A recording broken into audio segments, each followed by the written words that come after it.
एक खूबसूरत गांव में मोहन नाम का एक गरीब आदमी रहता था जो बहुत मेहनती था। एक दिन मोहन खेतों में काम कर रहा था कि तभी खेत का मालिक आता है और गुस्से में उसे काम से निकाल देता है। सीता जो मोहन की पत्नी है, वह परेशान होकर मोहन से कहती है, मोहन, हम कब तक ऐसे ही भूखे रहेंगे? हमारे घर का चूल्हा सिर्फ 15 दिन जलता है, बाकी दिन भूखे सोना पड़ता है। मोहन ने सीता को तसल्ली दी। सीता, तुम जानती हो मैं दिन रात मेहनत करता हूँ। एक दिन हमारे अच्छे दिन जरूर आएंगे। मगर मोहन, कब तक दूसरों के खेतों में काम करते रहोगे? कोई बेहतर काम क्यों नहीं ढूंढते? मुझे सोना चांदी नहीं चाहिए, बस इतना चाहती हूँ कि हमें 2 वक्त का खाना मिल सके। मोहन ने वादा किया। ठीक है सीता, आज से मैं कोई और काम ढूंढने निकलूंगा। मोहन ने वादा किया। मोहन परेशान होकर घर से बाहर निकल गया और गांव भर घूमकर काम ढूंढा, मगर कहीं भी काम नहीं मिला।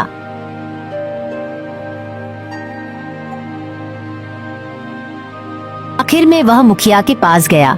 मुखिया एक अच्छा आदमी था। मोहन ने मुखिया को सारी स्थिति बताई और कहा, मैं गरीब हूँ, मुझे कोई काम नहीं देता, लेकिन मैं बहुत मेहनती हूँ, दिल लगाकर काम करूँगा। मोहन, मैं जानता हूँ कि तुम बहुत मेहनती हो। मुझे तुम्हारे जैसे आदमी की ही जरूरत थी। तुम मेरे सब्जी के खेत पर काम करो। तुम्हारे बुरे दिन अब खत्म हो गए। शुक्रिया मुखिया जी, मैं ईमानदारी से काम करूंगा। मोहन ने शुक्रिया अदा किया और काम शुरू कर दिया।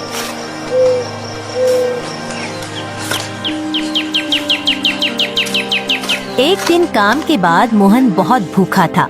उसने सुना था कि राजन का ढाबा बहुत मशहूर है।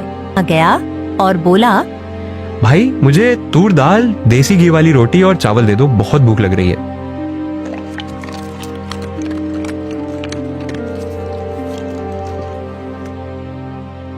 मोहन ने पेट भर के खाना खाया और पूछा, भाई कितना पैसा हुआ?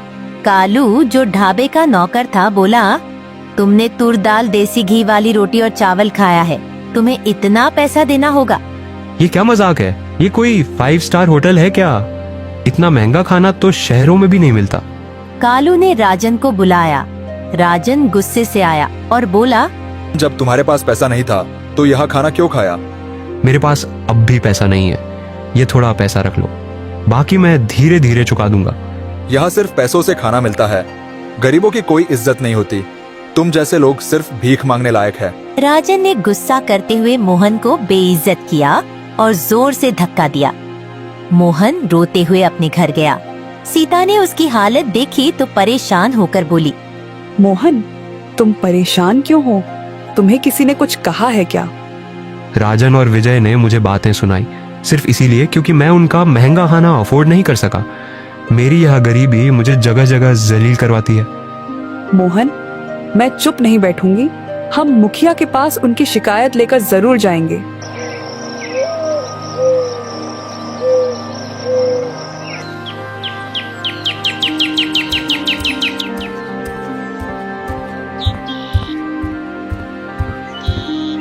अगली सुबह मोहन और सीता मुखिया के पास गए और सारी बात बताई।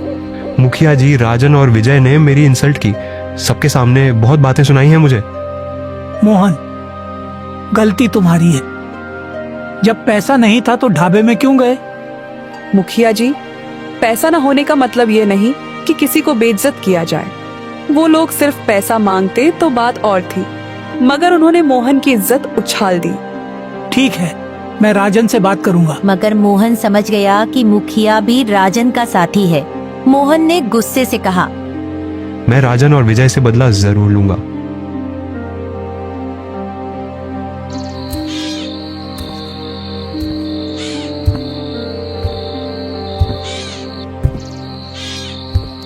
रात को मोहन गुस्से में जंगल की तरफ चला गया।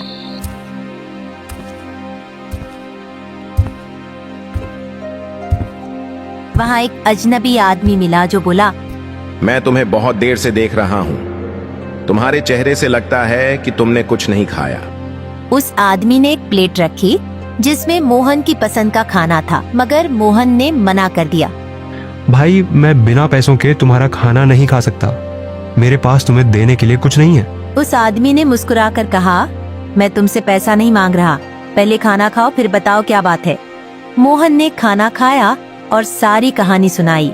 फिर उस आदमी ने कहा, मैं तुम्हारी मदद करूंगा। यह एक जादू की थाली है। इसके सामने जो भी खाने का नाम लोगे वह इसमें आ जाएगा।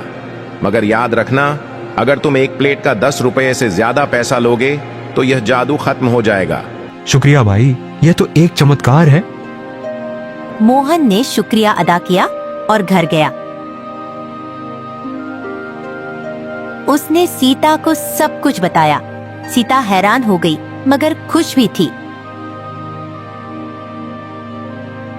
मोहन ने अपने घर के बाहर ही एक नया ढाबा बना दिया। जादू की थाली से हर तरह का खाना निकलता और सिर्फ 1 रुपए में मिलता। गांव भर के लोग खुश हो गए। गरीब लोग भी अच्छा खाना खाने लगे। चाचा, सिर्फ 10 रुपये की प्लेट है जिससे आप जो चाहें पेट भरकर खा सकते हैं। हमारे ढाबे का अपने दोस्तों और रिश्तेदारों को जरूर बताइएगा। एक दिन राजन और विजय ने मोहन को रास्ते में घेर लिया और उसे जोर से पीटना शुरू कर दिया।